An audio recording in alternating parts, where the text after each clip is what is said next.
समान सिविल संहिता, समान सिविल संहिता, हिंदी देखिएगा हम गलत लिख देते हैं इसको। समान को इंग्लिश में क्या कहते हैं? यूनिफॉर्म। सिविल को क्या कहते हैं? यूनिफॉर्म। सिविल को इंग्लिश में सिविल ही कहते हैं, कोड, यूनिफॉर्म सिविल कोड। अब इसमें समझिए बहुत इंपॉर्टेंट है, अगर आप यूपीएससी या बीपीएससी का मेंस लिखेगा तो उसमें एक क्वेश्चन बहुत पूछेगा आपका समान सिविल संहिता के बारे में। चलिए अब देखिए ध्यान से यूनिफॉर्म सिविल कोड के बारे में। कुछ कुछ संहिता आप पहले से पढ़ा होंगे, कुछ हम समझिए। अगर आप क्राइम करेंगे तो उसे कहते हैं अपराध संहिता, दंड संहिता, जिसे कहते हैं पीनल कोड। आप कोई अपराध कर दिया ना, उसको कैसे लतियाएंगे उसे कहते हैं दंड संहिता या पीनल कोड। चुनाव में क्या नियम कानून रहेगा उसे कहते हैं आचार संहिता। समझाएंगे कि नहीं? आचार संहिता। आप बताइए क्या बिहार में चुनाव का अलग नियम होता है, यूपी में अलग होता है, केरला में अलग होता है? नहीं होता है। हर जगह एक रहते हैं चुनाव के नियम कि 48 घंटे पहले आपको प्रचार बंद कर देना है, कैसे कैसे क्या नियम है। क्या केरला में मर्डर करेंगे तो दूसरी सजा है, बंगाल में करेंगे तो दूसरा है? नहीं ना।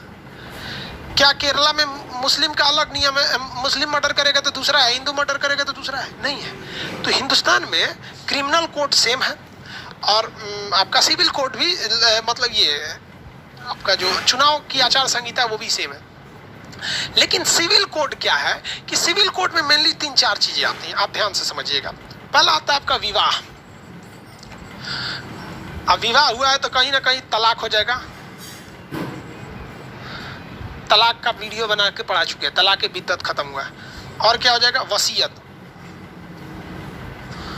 वसीयत, वसीयत मतलब समझते हैं उत्तराधिकारी। उत्तराधिकारी का कुछ नियम कानून होते हैं। अब ये मुसलमान हिंदू में थोड़ा थोड़ा चेंज होते हैं सब। यहाँ समझिए चौथा, गोद लेना। गोद लेना, गोद लेने में नियम है आप अपने से 21 साल छोटा लड़का या लड़की ही गोद ले सकते हैं। पता चला कि 25 साल उम्र है, 24 साल की लड़की गोद ले लीजिए गोद ले लीजिए चौपट कर देगा वहाँ पे। गोद लेने के लिए नियम इतना है कि 21 साल छोटी रहनी चाहिए आपसे। गोद लेने का नियम सब में अलग अलग है। तो आप अगर ध्यान से देखेंगे ना तो संविधान का अनुच्छेद 25 कहता है कि सभी व्यक्ति को धार्मिक स्वतंत्रता है, सामूहिक रूप से वो धार्मिक पालन कर सकता है, धार्मिक कार्य के लिए रखा हुआ धन टैक्स नहीं रहेगा और विद्यालयों में आपकी धार्मिक शिक्षा नहीं दी जाएगी। तो ये उतना इंपॉर्टेंट नहीं है, मेन 25 है, यही ना आपको धार्मिक स्वतंत्रता देता है।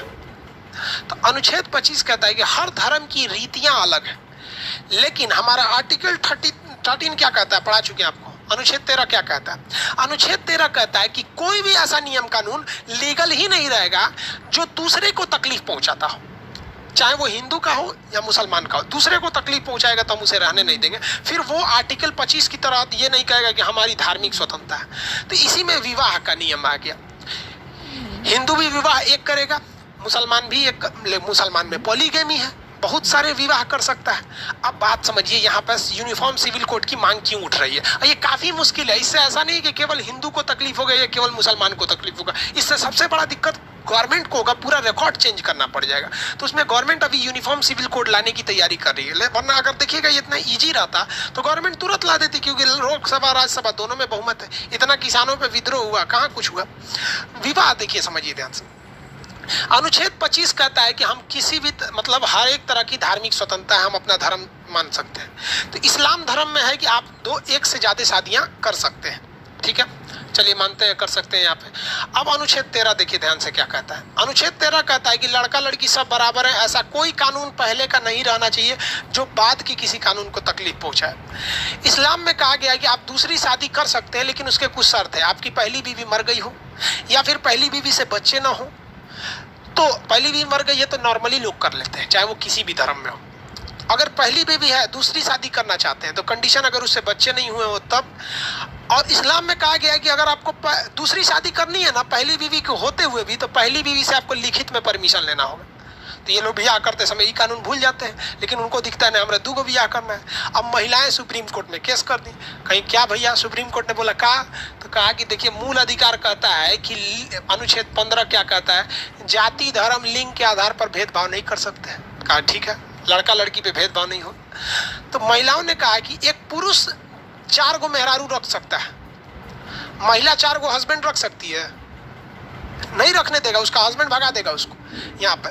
तो ये पॉलीगेमी का नियम जो है वो केवल मुसलमान पुरुष में ये ज्यादा प्रचलन था। हालांकि ये जो चीजें हैं, बहु विवाह जो है, ये अशिक्षितता का इसका मुख्य कारण होता है। आप रामविलास पासवान को देखेंगे ना, ये बिहार के हैं, नेता हैं, पहले रेल मंत्री भी रहे थे, उन्होंने भी 2 शादी किया है। दिग्विजय सिंह को देख लीजिए, कांग्रेस के बड़े नेता है, उन्होंने 2 शादी। मुलायम सिंह को देखिए 2 शादी किया। तो ये एक अलग चीज है। तो इसमें कहा गया है कि नहीं भैया, हिंदू भी एगो शादी और मुसलमान भी एक शादी, क्योंकि समान सिविल संहिता रहना चाहिए। आप हिंदू है ना, तो आप 7 फेरा लीजिए, हम आपकी रीतियों को नहीं मना कर सकते, क्योंकि अनुच्छेद 25 कहता है रीति नहीं चेंज कर सकते। आप मुसलमान है ना, तो आप कहिए निकाह कबूल है, आधा किलो छोहाड़ा लुटा दीजिए। मुसलमान में शादी होता है तो छोहाड़ा खिलाया जाता है, शुभ माना जाता है मुसलमान में छोहाड़ा। जैसे हिंदू धर्म में नारियल कैसे शुभ है, वैसे मुसलमान में छोहाड़ा और खजूर शुभ होता है। अलग अलग अपना जो देखिए ना, गजब है। यहाँ पे फल को भी बांट लिया, नारियल तुम्हारा छोहाड़ा मेरा। तो इसमें कहा गया है कि आप रीति अलग रखिए। ईसाई को शादी करना है मोमबत्ती जला के शादी कर लिया, हिंदू को शादी करना है तो अग्निकुंड जलाना है, मुसलमान को शादी करना है मौलाना साहब से कबूल है।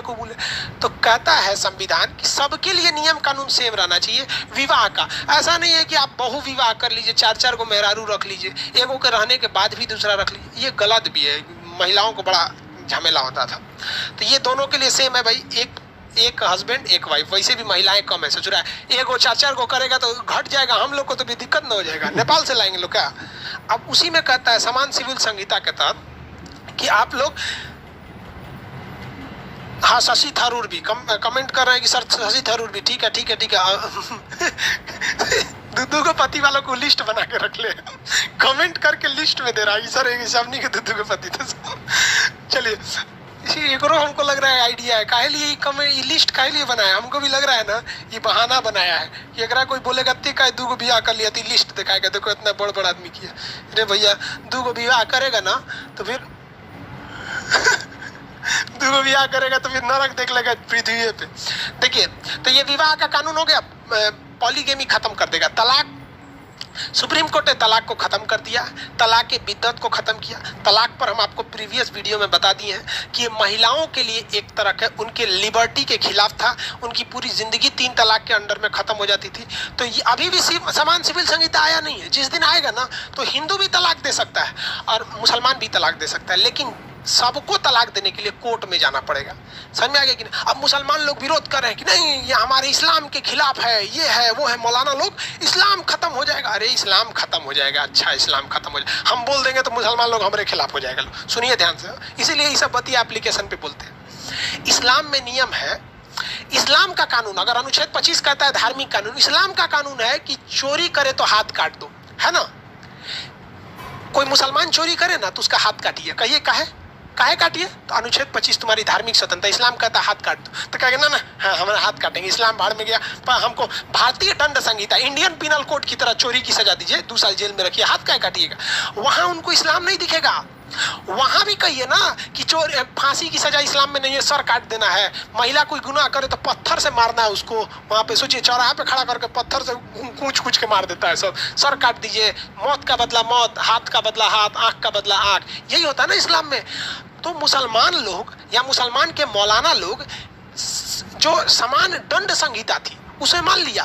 दंड संहिता में भी तो आप कहिए कि मुसलमानों का दंड कानून अलग रखिए।